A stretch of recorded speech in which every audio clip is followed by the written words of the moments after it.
FM, AM 1160, and WCCSradio.com. That is him right over there. If you're watching on Facebook, it's Mr. Jack Benedict, boys and girls. I am honored to have you. I had Bob Fulton in the studio yesterday and you today. Ah, yes, my old buddy Bob Fulton. Tell you what, man. Yeah, we were together on the trip in Portland, Oregon back in 1989. Tell me about that. No, just No, I don't know. Our conversation this morning brought to you by Marcus & Mack, voted best personal injury law firm in the Best of Indiana County contest. Marcus & Mack, a law firm representing injured people. I was wondering today, am I right that this is season number 54 for you calling IUP sports? 55. 55. Yes.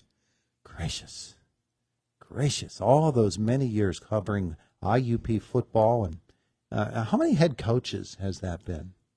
Well, it's interesting because I was keeping track of that the other day. Oh, yeah? Yeah, it's things I don't have to do. Well, I believe 8 basketball, that's all, and 7 football. Men's basketball. Men's basketball, Yeah. right, yes. I don't want to leave the 7 women's out. football. The football would be Clousing, Neal, Doherty, Trump, Frank Signetti, Lou Tepper, Kurt Signetti, Tortorella. And Tortorella. 8. Yeah. In 55 years. That's a pretty good ratio for the university. Those are some great guys, too. Oh, yeah. Man, oh, man. Wow. So tonight is the opener against Ashland, the Ashland Eagles. It's the first of a 4-game series that is set Right. up with Ashland. And listening to Hawk Talk the other day with the coach, I just love the level-headedness of Coach when he comes in. Nothing is a big game. Every game is a big game, and nothing is a big game. It's the way he looks at it. Pretty much, yes. He's been around the block. It's interesting because both coaches were at their respective universities for a long time. Mm-hmm. Coach Geiser, 19 years at Ashland, and now first year as a head coach. Yeah. And Paul, all the years here, and now, of course, his first year was 2017.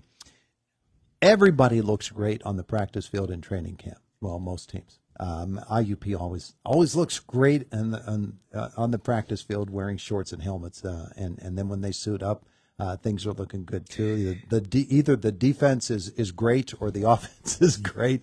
But however it is, through this training camp, do you notice things that are different, better, worse than in past seasons? Well, the thing that I notice more than anything is the depth. They came to camp with 91. I think only 3 players are off that original group. Mm-hmm. And I don't want to say they weren't key players because everybody's key, but still. And I see the depth that I haven't seen in a long time. Coach Campolo at offensive line has quite a few guys he can go to, even as backup. Mm-hmm. The number 6 man is 6'6" and 345 on the offensive line. In fact, he's so big, he's 6 and 7. Yes, exactly. There are 4 tight ends. When Laney is like a split, and he can be a wideout too. He's got 4 running backs when they're all healthy. 2 of them right now, in Stewart and Randy Washington, who was brought over from the defense, was really good in the spring, but he's been slowed. He won't. I don't think he'll see action at all tonight. Then quarterbacks, there are 5 in camp. Wow. Last year they had 3. So you say, well, big deal. Well, big deal is they take reps. You save the arm of all of them. Yeah.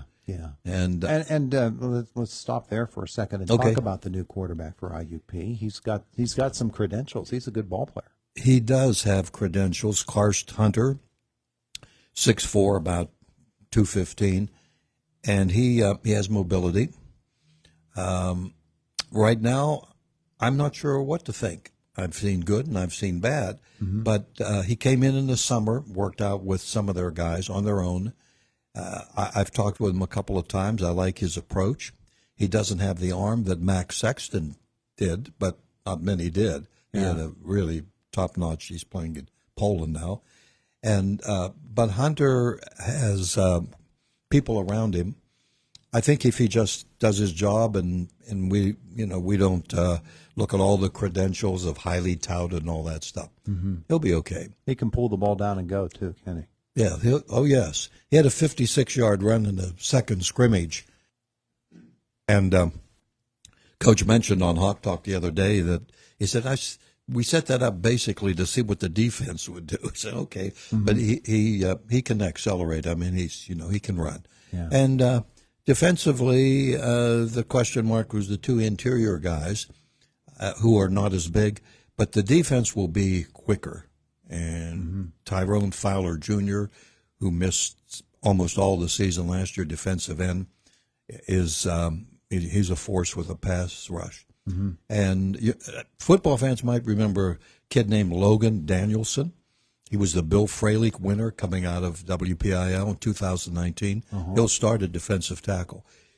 He was out 1 year with academics, red shirt last year. He was in the spring, and he'll start. He's ready to go. Yeah. And the secondary, everybody's back. Yeah. Everybody. D'Annunzio Biss, Yes. he can play ball. He's an old-time player. Yeah. Drew is. He's quiet on the side. He's a quiet leader.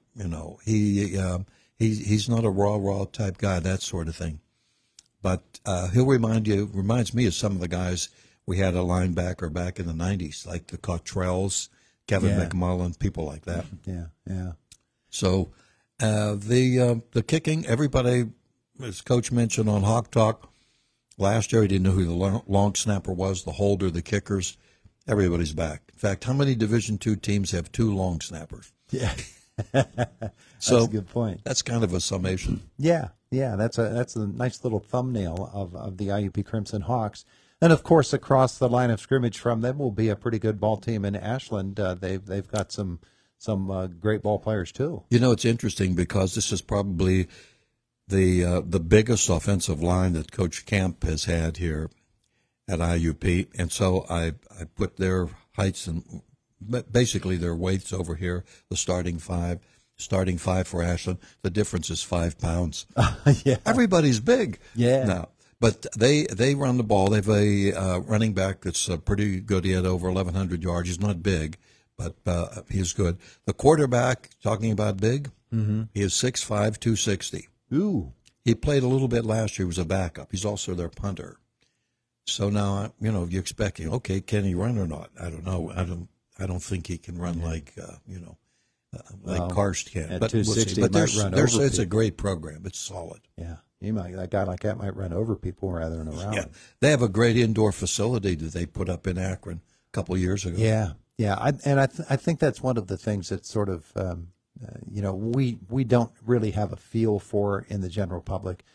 Is that IUP is playing as a state-owned university and not a fully funded football program, which Exactly. I don't think people know what that means. In Division II in our league, you're permitted 36 full scholarships. I'm guessing IUP is around 25, 26.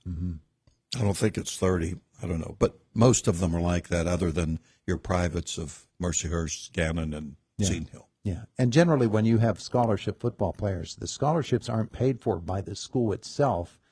They're by foundations and alumni organizations, Right. boosters or type organizations those are the ones that are funding those scholarships. So IUP to be this good for this long, It's amazing. it really is. It's just amazing, the stability. The IUP, I think, is fourth in Division II overall over the years in just what the percentage-wise and everything else. By the way, the return of the Gridiron Club is coming back. When some of the people who ran that, Wally Stapleton retired and other people, it was in hiatus for the last year. So former AD and coach Frank Condino and others are taking it over. And it's, you give they try to raise $100,000, and Ashland's the one that started this some years ago. Yeah. And it's $1,000 for 1 year or $5,000 for 5 years, whatever you want to do. Pay it however you like, charge it, whatever. So that is coming back. Yeah. And folks can become a part of that? Absolutely. Yeah. That's terrific stuff. So tonight you'll be kicking it off Jake's going to be there with you on the field. Jake's going to be on the field. Pat in the booth with you. Pat will be in the booth. We have Mr. Bertig as the new public address announcer. Our friend Mr. Otto has decided to give that up. Mm-hmm. I understand he's coming back for a Hall of Fame game. Yeah. So that'll be good to see him again. Is he going into the hall? He's been in there as the bell ringer, yeah. I'll be emceeing the Hall of Fame deal, and that'll be on September 9th. So it's going to be 10 days in between. A lot of games. You mentioned the matchup. Yeah, a lot of Thursday games. Yeah. You look at all those, and Ashland starts with IUP and follows up with Ferris State, #1 in the nation. Good luck. Yeah. I saw the Division2.com poll, and these are guys across the country that really know Division II football. Mm-hmm. They have Ashland 9 and IUP 10. Yeah. So it depends where you look, but you can drop out of the top 10 or 20 in a hurry. Just a minute left. When you look across the PSAC, who you looking at? Who especially in the West? Who's Slippery IUP Rock. Really Slippery Rock would be the team. Gannon is coming on. Mm-hmm. They defeated IUP last year, and in the East, I think you still have to go with Shepherd. Yeah. Hey, it's nice to see what Bajent is doing with the Chicago Bears. Yeah, and Irv Charles, a really nice story I saw online about how he came out of high school, went to Penn State, ended up at IUP, and he's with the Jets. How about that? He's going to catch passes from Aaron Rodgers. That's good stuff. That's good stuff. How about Edinburgh starting the season against Duquesne? That's interesting. Duquesne. How about Duquesne playing TCU and all these places? Yeah. Well, if you need the money. Really, really cool stuff. Because show me the money. For years, people have said, what if IUP played a St. Francis, played a Duquesne, played some of these other schools that are Division I, and what would that look like? I think it'd be interesting. We played we scrimmaged Duquesne. IUP did years ago, but they've upgraded their program. Yeah. All right. Hey, Jack, thanks for the visit. Hey, thanks for having me in here. Good. Tune in, folks. We'll be on U92Radio.com at 6:30. It's the voice of Indiana County, WCCS.